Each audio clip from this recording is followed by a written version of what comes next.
Lewis Hamilton has said he will be offering an olive branch to George Russell, with the 7-time world champion happy to help his younger teammate out after his crash on the final lap of the Singapore Grand Prix.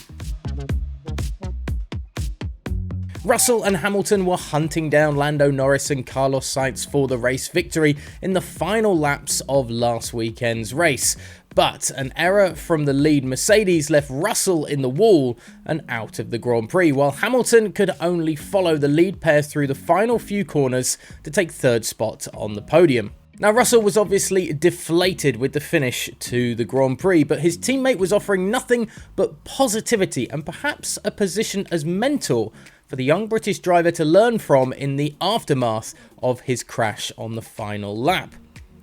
"He continues to grow and improve," said Hamilton of his teammate. "I know that he will keep getting stronger and faster. If there is any way I can help him be a part of that over the next couple of years. I've been here a long time.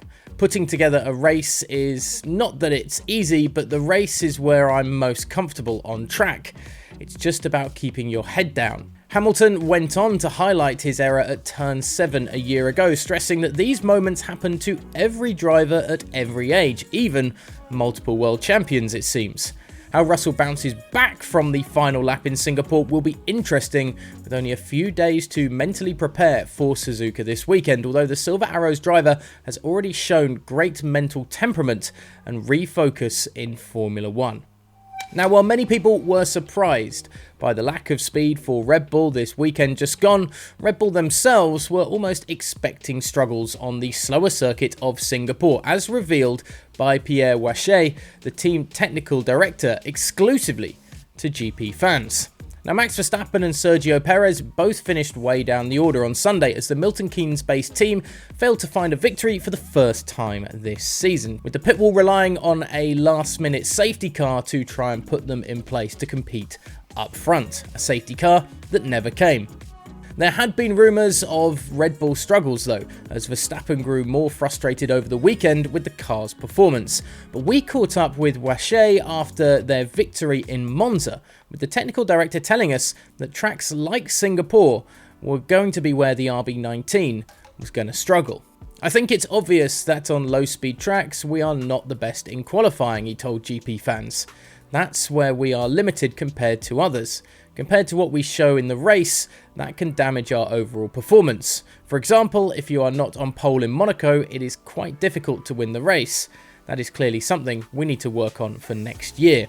Worrying if Red Bull are working on getting better on the slower tracks for next year, considering how good they've been on the normal tracks. Meanwhile, Christian Horner has come out and put the team's poor performance in Singapore down to engineer stuff, rather than the new regulations that hit F1 before the race in Singapore, the technical directive on flexible wings and the changes to the flexibility of the car's floor.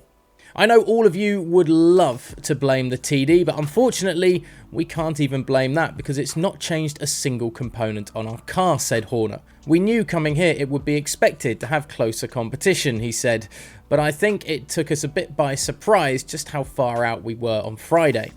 Now, will Red Bull still be struggling in Japan this weekend? Remember, all of the build-up is on gpfans.com. And finally, Toto Wolff will be missing the Suzuka Grand Prix this season, stepping away from Mercedes for a knee operation after a cycling accident in the summer left him with a fractured collarbone, elbow, wrist and damaged knee.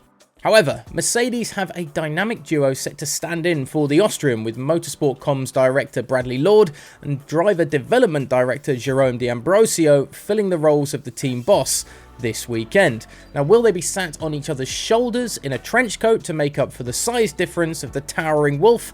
Well, probably not, but you can see if they do by sticking with us across the Japanese Grand Prix weekend with GPFans Global and GPFans.com.